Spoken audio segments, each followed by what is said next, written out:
네, 안녕하십니까. 세 번째 만남 3주차의 부활의 은혜 과목을 나눔을 갖도록 하겠습니다. 그동안 평안하셨어요? 예, 주님의 은혜가 우리 양육자와 동반자의 한 사람 제자 양육에 항상 평강이 생수의 강처럼 흐르기를 기도드립니다. 부활의 은혜 양육 목표는 예수님의 십자가 죽음과 부활이 복음의 핵심임을 깨닫게 하는 겁니다. 그래서 십자가의 죽음과 부활, 이게 우리의 복음의 핵심이라는 거. 나는 어떻게 살아갈 것인가? 그래서 질문을 먼저 해보시죠. 예수님의 부활을 믿습니까? 예수님의 부활을 통해 메시아, 즉 기름을 부음받은 종말의 구원자이시며 지금도 살아서 역사하시는 하나님의 아들이심을 드러내는 겁니다. 예수님의 부활은 성경에서 분명하게 증거하고 있습니다. 예수 그리스도의 부활은 역사적인 사실입니다. 이것을 믿는 것이 기독교 신앙이고 성도들의 삶과 절대적으로 연관되어 있습니다. 부활 신앙은 신앙의 핵심입니다. 그래서 모든 고난, 우리의 삶 속에서 어려움을 이기는 엄청난 능력입니다. 즉 예수님과 함께 나의 옛사람 십자가에서 죽었습니다. 그리고 예수님의 부활하실 때 부활과 연합되어 있는 것을 사실 믿으십니까?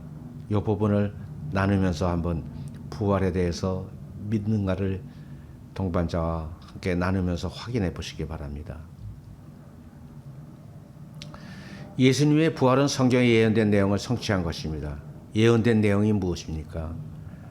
여기에 마태복음 16장 21절과 누가복음 24장 7절, 고린도전서 15장 3절에서 4절, 여기서 많은 고난을 받고 죽임을 당하고 제3일에 살아날 것과 또 십자가에 못 박히고 제3일에 다시 살아난다는 것, 성경대로 사흘 만에 다시 살아나신다는 것, 이러한 말씀 속에 성경에는 예수님이 저희들의 죄값을 대신 치르기 위해 십자가에서 죽음을 당하시고 예언하신 대로 3일 만에 다시 살아난다고 말씀하신 내용이 성취된 것입니다. 예수님과 이방신들의 차이점이 무엇일까요? 이방신들은 탄생한 날은 있지만 이방신들이 죽었다가 살아났다는 사실은 어디 있고 그 부활을 하나도 없습니다.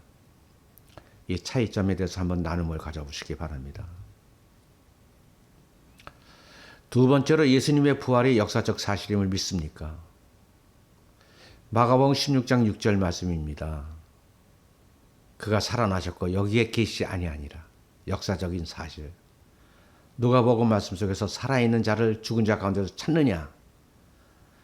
요한복음 말씀, 그가 죽은 자 가운데서 다시 살아나야 하리라. 예언하신 말씀. 에베소서 1장 20절의 말씀, 죽은 자 가운데서 다시 살리시고, 우리는 예수님의 부활을 직접 목격하지는 못했지만 성경에 기록된 대로 믿습니다. 성경의 증언을 믿는다는 것은 나의 신념이나 확신이 아니라 성령께서 깨닫게 해주시는 겁니다. 그래서 부활을 믿으시냐, 이 부분에 대해서 성경을 통해서, 말씀을 통해서 나눈 부분을 다시 한번 동반자와 나눔 속에서 확인해 보시기 바랍니다. 나눔을 통해서 죽고 싶을 만큼 힘든 고난 속에서 회복된 경험이 있습니까? 예. 세 번째, 부활하신 예수님은 많은 사람들에게 나타나셨습니다. 부활하신 예수님을 만져본 사람도 있고, 함께 음식을 먹은 사람도 있고, 또 어떤 사람들이 부활하신 예수를 만났습니까? 막달라 마리아가 마가복음에서 이른 아침에 막달라 마리아가 먼저 보았습니다. 요한복음 말씀 속에서 제자들이 첫날 저녁 때 유대인들을 두려워 모인 곳에 문을 닫았는데 예수께서 오셔서 가운데 서서 말씀하십니다. 두려워하는 곳에 너에게 평강이 있을지어다. 고린도전서 말씀은 사실 많은 분들에게 보였지만 특히 사도 바울과 같이 만삭되지 못한 난자에게도 내게도 보이셨다고 말씀하셨죠. 다메섹 도상에서 한낮 대낮에 쓰러지면서 환한 밝은 빛을 보면서 사울아 사울아 나는 네가 핍박하는 나사렛 예수니라고 말씀하셨죠. 성경에서는 막달라 마리아, 게바, 12제자, 500의 형제, 모든 사도, 또 사도 바울 이렇게 많은 사람들이 예수의 부활하는 모습을 보셨습니다. 이거는 예수님의 부활이 역사적 사실이라는 것을 증명하는 것입니다. 이건 신화나 꾸며진 것이 아니고 역사적인 사실. 나눔을 통해서 한번 예수님을 만난 분 경험이 있습니까?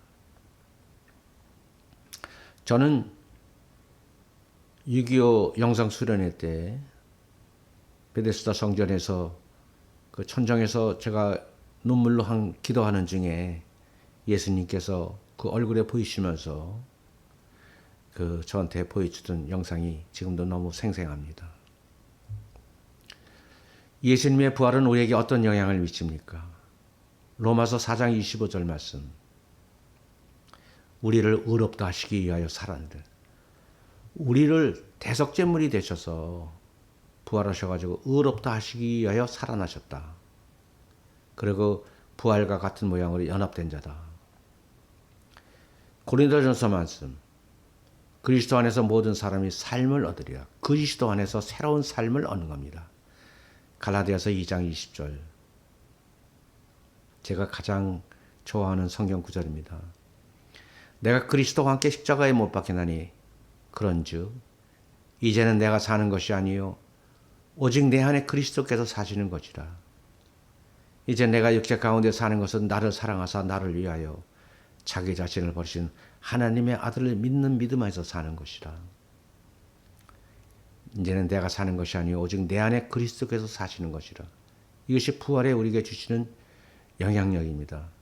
그래서 예수님의 부활은 우리에게 예수님의 부활에 연합된 축복을 누리게 하고 그리스도 안에서 살아갈 힘과 용기를 얻게 하는 능력이 있습니다. 우리가 예수님의 부활에 연합되었던 것을 무엇을 의미합니까? 부활에 연합되었다는 것. 내가 그리스도와 함께 살고 그리스도와 함께 죽는다는 말씀. 갈라디아 2장 20절 말씀이 가슴에 닿습니다. 나눔을 보시죠. 부활하신 예수님은 어디로 갔습니까? 하나님 보좌 우편에 앉아 계시죠. 요한복음의 말씀 속에서도 내가 아버지께로 감이라. 그래서 부활하시고 후에 40일 동안 이 땅에서 머무르신 후 하늘로 올라오셨고 하나님 보좌 우편에 앉으셨죠. 그리고 긍휼이 풍성하신 하나님이 우리를 사랑하신 그 큰 사랑을 인하여 허물로 죽은 우리는 죄로 인해서 죽을 수밖에 없습니다. 우리를 그리스도와 함께 살리셨습니다. 이게 사실 은혜로 구원을 얻은 것입니다. 또 함께 일으키사 그리스도 예수 안에서 함께 하늘에 앉히시니라고 말씀하셨습니다. 우리 동반자에게 자신도 하늘에 갈 수 있다고 생각하십니까? 이거는 우리의 신앙에서 굉장히 중요한 부분 중에 하나입니다.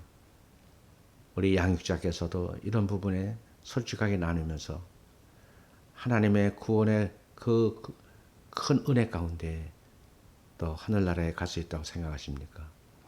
우리가 신앙의 바른 자세를 갖는 부분에서 충분한 나눔이 있으시길 바랍니다. 여섯 번째, 부활하신 예수님이 하늘로 가신 목적이 무엇입니까? 요한복음의 14장 말씀 속에서는 거처를 예배하러 가노니 요한복음 15장 말씀 속에서는 보혜사 성령, 저 진리의 성령을 보내주시겠다고 했어요. 그래서 성령의 시대거든요, 지금은요. 여기서 하늘로 가신 목적이란 하늘이라는 것이 공간의 의미가 아니라 영원한 세계를 말하는, 영원 세계를 말하는 것입니다. 아까 말씀드린 것과 같이 보혜사 성령을 보내기 위해서 그 진리의 성령이 오실 때에 그가 나를 증언할 것이라고 말씀하시고 또 우리의 처소를 예비하기 위해서 천국에 우리의 처소를 예배하러 가시겠다고 요한복음 14장 2절에 말씀하셨습니다. 또 믿는 자에게 능력을 주시기 위해서, 그래서 내가 하는 일도 그도 할 것이라고 하는, 그보다 큰 일을 하리니 이는 내가 아버지께로 감이라. 그로 저희들한테 크신 은혜. 그래서 우리가 하나님의 뜻 가운데서 내가 현재 이 땅에 살고 있는 목적이 무엇일까? 주님은 이미 약속을 하셨습니다. 보혜사 성령을 우리에게 보여주셨고 처소를 예배하고 계시고 하나님 보좌 우편에 앉아 계시면서 우리를 노심초사하면서 보시고 계십니다. 사랑하는 택감받은 아들, 딸이 하나님의 말씀 안에서 온전한 신앙생활을 하고 주의 뜻을 온전히 순종하고 있는지, 또 어둠의 권세자에 의해서 유혹을 받아서 실족되지는 않을지, 당신이 현재 이 땅에 살고 있는 목적은 무엇일까요? 나눔이 있으면 좋겠습니다. 하나님은 부활하신 예수님께 어떤 권세를 주셨습니까? 에베소서 1장 20절 말씀 속에서 하늘에서 자기의 오른편에 앉히시고 모든 기름 위에 뛰어나게 하시고 만물을 그 발 아래 복종케 하시고 만물 위의 교회의 머리가 되셨습니다. 이러한 예수님의 권세, 나에게 어떤 영향을 주실까요? 교회, 세상 사람들과 같이 우리는 생명의 법에 의해서 이렇게 우리의 교회 성도가 예수를 나의 구주로 영접했을 때, 그래서 일본은 세상 사람들은 세상법의 지배를 받고 있죠. 그래서 사망의 법입니다. 이 법은 세상의 법.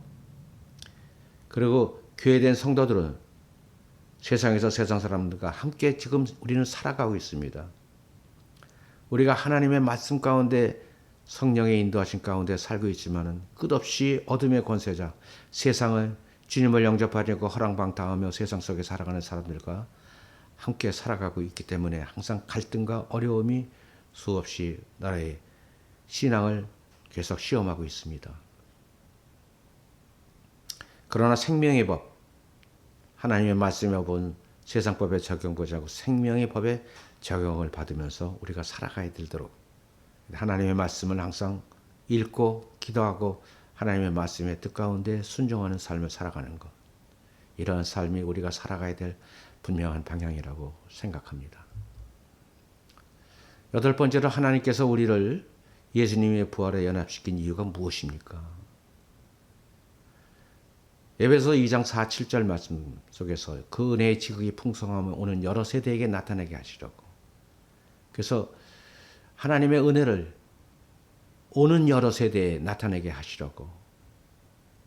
그래서 부활에 연합된 자로서 합당한 삶을 살고 있습니까?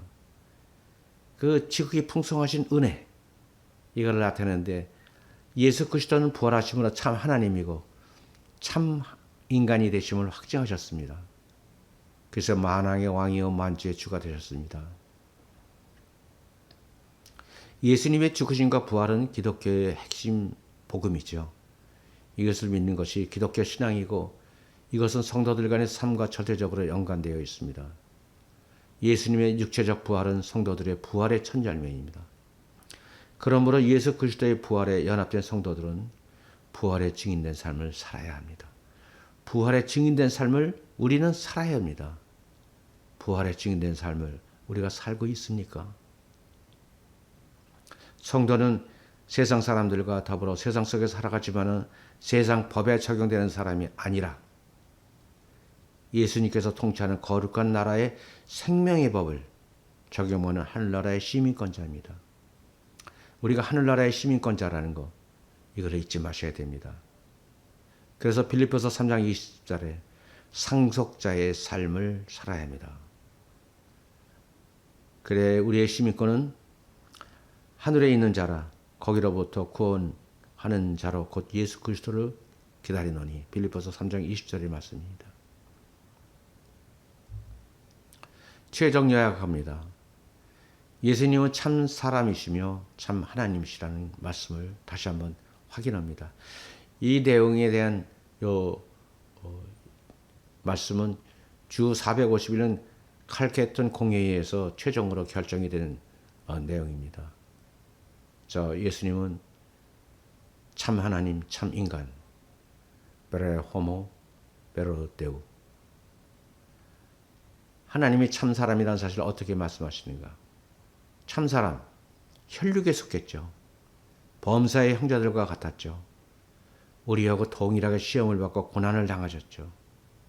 이것이 우리에게 묘사되는 것은 하나님께서 사람 되셨으면 하나님으로서의 영광을 모두 포기하시고 자기를 비워 우리 사람들과 같이 되셨죠. 그리고 결국 우리의 대속제물이 돼서 죽기까지 복종을 하셨습니다.